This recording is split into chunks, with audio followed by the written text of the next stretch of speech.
Roumanie. Et puis on termine avec le cyclisme, la 5e étape du Critérium du Dauphiné, 2e victoire du Belge Wout van Aert. Il s'impose au sprint à Voiron, le maillot jaune reste sur les épaules d'Adam Yates. Voilà pour l'essentiel de l'actu sport, excellente journée à vous. L'invité du jour. Journée porte ouverte dimanche sur le site ferroviaire de la Rotonde à Montluçon. C'est organisé par l'association 3ATV. Avec nous ce matin, et bien d'autres, ses représentants. Guy Dousseau, bonjour. Bonjour. Secrétaire de l'association. Et puis Jacques Bourdieu, bonjour. Bonjour. Vous êtes membre du conseil d'administration de l'association et puis pilote également de ce projet de musée dont on avait parlé à l'antenne il y a quelques temps. Journée porte ouverte donc ce dimanche. On informe les auditeurs, il n'y aura pas de festirail à nouveau cette année. Expliquez-nous pourquoi. Eh bien, effectivement, il n'y a pas de festirail, il y a notre grand regret, mais les locomotives à vapeur de nos associations amies d'Orléans, Limoges et Clermont-Ferrand ne sont pas disponibles. Elles sont actuellement soumises à des opérations importantes de maintenance. Et c'est vrai que les trains à vapeur sont l'attraction majeure des festirails. Et puis, les trains à vapeur apportent aussi un public extérieur. Voilà, donc nous sommes sur cette journée porte ouverte sur un format un peu plus réduit, mais on tient quand même à cette animation, voilà, qui maintient aussi une visibilité de notre association dans le grand public, enfin parmi les habitants de Montluçon. Festirail reviendra dans les prochaines années? Eh bien écoutez, nous avons déjà posé les jalons pour 2020 et on a effectivement bon espoir que les panaches de fumée et les sifflets des locaux vapeurs se montrent à nouveau et résonnent à nouveau dans le ciel montluçonnais en 2020. Il y a une vraie curiosité des habitants du territoire pour ce site de la Rotonde, notamment vous avez toujours du monde lorsque vous organisez des manifestations. Pour cette journée porte ouverte, notamment, qu'est-ce qu'on va pouvoir voir ? Alors, il y a d'abord donc pour la deuxième année consécutive une bourse donc au modèle réduit ferroviaire, bourse d'achat, vente, échange, voilà, qui avait connu un très très grand succès l'an dernier pour sa première édition, donc qu'on réédite effectivement cette année. Ça effectivement c'est plus le côté des mordus entre guillemets du rail, et puis des animations par contre grand public avec notamment un simulateur de conduite d'une locomotive diesel, ça c'est nouveau. Toujours les démonstrations donc de la grue Cockerill, qui est la pièce maîtresse donc de notre train de secours, et puis donc on a rétabli depuis l'an dernier de nouvelles fonctions sur cette grue, donc ça sera d'autant plus spectaculaire cette année, et puis aussi des présentations de réseaux en modèle réduit, et enfin donc on renoue avec les circulations ferroviaires qu'on n'avait pas pu faire l'an dernier, avec une navette entre Montluçon et Diana, avec arrêt sur les viaducs de la Sioule et de la Bouble. Ouais, qui fête leur anniversaire. Voilà, le 150e anniversaire. On a déjà intervenu d'ailleurs dans ce cadre avec 2 trains au mois de mai, et donc avec des commentaires historiques sur l'histoire des viaducs par notre ami Jean-Pierre Moncouillou, donc de l'association des Amis des Viaducs. Alors ça fait toujours le plein, il reste quelques places quand même. Oui, il reste encore des places, donc les réservations peuvent se faire encore dimanche matin sur le site même de la Rotonde, et puis en gare également à partir de 12h ou 12h30, puisque le train part à 13h30. Et l'accès au dépôt pour cette journée porte ouverte, c'est de 9h30 à 17h. Il va faire beau en plus, vous avez de la chance, c'est parfait. On espère, effectivement, oui. Donc voilà pour cette journée porte ouverte. C'est l'occasion aussi de mettre en valeur ce fameux site de la Rotonde. Alors la dernière fois qu'on s'était vu, il y avait eu une conférence de presse notamment où vous nous expliquiez un petit peu votre projet de faire labelliser ce site. Ça y est, c'est fait. Absolument. Donc nous sommes labellisés par l'association Patrimoine Oralpin, qui est un peu le bras séculier de la région sur les politiques de préservation du patrimoine. Donc nous sommes ensemble industriel remarquable, le site de la Rotonde, mais aussi donc les viaducs de la Sioule et de la Bouble. Nous avions monté le dossier en partenariat avec l'association des Amis des Viaducs. Voilà, donc nous sommes effectivement le premier site à bénéficier de ce label dans l'Allier et le second en Auvergne. Ouais.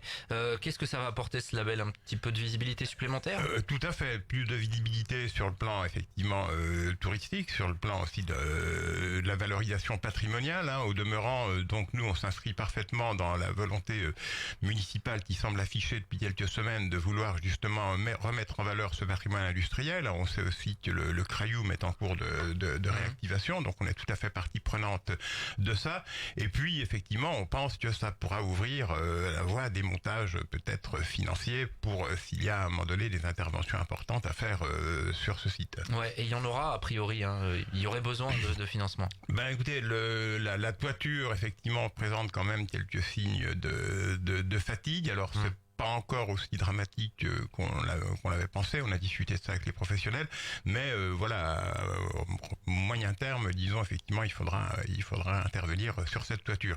Le site étant inscrit à l'inventaire supplémentaire des monuments historiques, voilà, on espère aussi que combiné donc à ce nouveau label, un sol industriel remarquable, s'ouvrira des portes auprès des collectivités territoriales, auprès de partenariats extérieurs aussi pour des financements. Mais enfin, pour autant, bon, nous n'avons encore pas fait faire de devis ou d'estimation, mais voilà, on a quand même ça effectivement en ligne de mire. On peut rappeler brièvement pour les gens qui passent dans le secteur avec les commerces pas loin, mais ce site, il a vraiment, c'est vraiment un patrimoine remarquable. Je crois que vous disiez l'autre jour que en Auvergne-Rhône-Alpes, il n'y en avait que 2 finalement qui étaient préservés de cette manière. C'était Chambéry, l'autre, me semble-t-il. Voilà, tout à fait.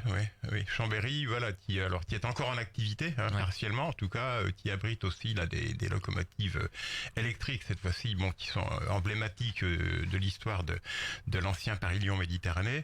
Voilà, mais voilà. Donc nous on considère effectivement que ce site et à travers notamment le projet de musée, là je vais passer la parole à mon petit camarade Jacques, voilà, on veut rendre compte aussi de toute l'histoire, pas seulement technique, pas seulement je dirais strictement ferroviaire, mais toute l'histoire sociale aussi qu'il y avait autour de ce site. Alors justement, ce projet de musée, il a été présenté donc il y a quelques jours. Où est-ce qu'on en est concrètement? Et je crois que vous recherchez encore des choses. Alors on cherche encore des choses. Concrètement, il va y avoir une exposition donc pour dimanche là. Le local, il est pas très grand, mais on rentre tous les jours du matériel. Alors soit des documents. Alors des documents, on en a à peu près 2 palettes là. Ah oui, quand même. Au moins 2 palettes qu'il va falloir trier, archiver. Et là, pour le moment, on a prévu. Alors, on était parti du constat déjà que Montluçon était quand même un des plus grands centres ferroviaires de France. Hein. Il y avait quand même 2500 cheminots à Montluçon dans les années 50-60. Hein. Rien qu'au dépôt, ça tournait autour de 6 ans. Ouais. Et bon, alors je ne veux pas m'étendre sur tout ce qu'il y avait à Montluçon, qu'il n'y a plus grand-chose aujourd'hui. Donc là, on était parti de ce constat qu'il fallait éviter aussi qu'un certain nombre d'archives et de documents et de matériel disparaissent à la poubelle. Parce que malheureusement, c'est comme ça que ça se passe. Ouais. Pour la petite anecdote, on nous a amené une lanterne de manœuvre qui doit avoir, à mon avis, au moins 50, 60, 70 ans, peut-être bien plus. Et ben, c'est un monsieur qui a trouvé ça sur un trottoir à côté d'une poubelle et qui nous l'a amené. Ouais. Donc, d'où la nécessité d'appeler finalement, ne jetez pas. Ne jetez pas, amenez-nous tout ce qu'on a récupéré dernièrement. Alors je sais pas comment on peut appeler ça un objet, on sait pas trop à quoi ça sert, donc on espère que dimanche on aura quelqu'un qui va nous expliquer ce que c'est.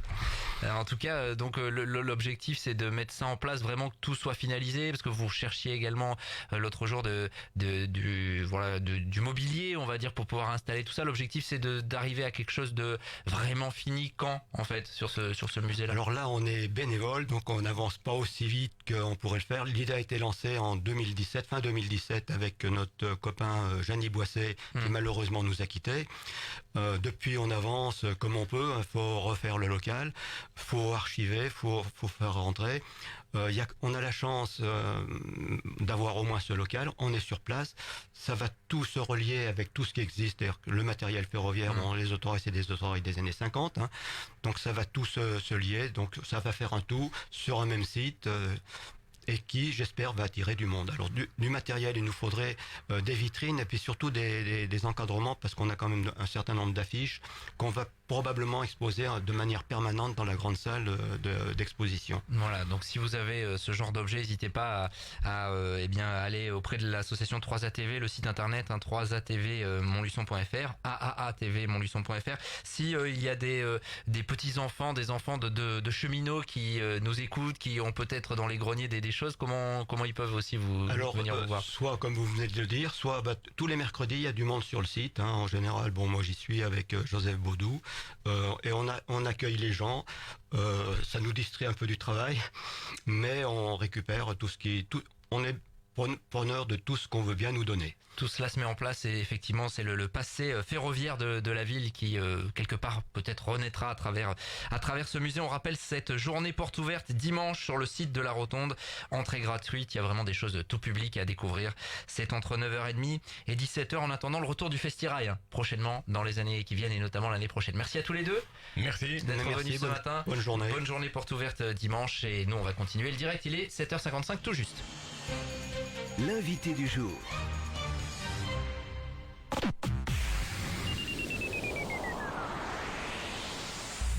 Élise Avenue, votre réseau national d'agences immobilières présent en Auvergne à Montluçon, Culan, Saint-Éloi-les-Mines, Saint-Pourçain et Évaux-les-Bains. Actuellement, Saint-Victor.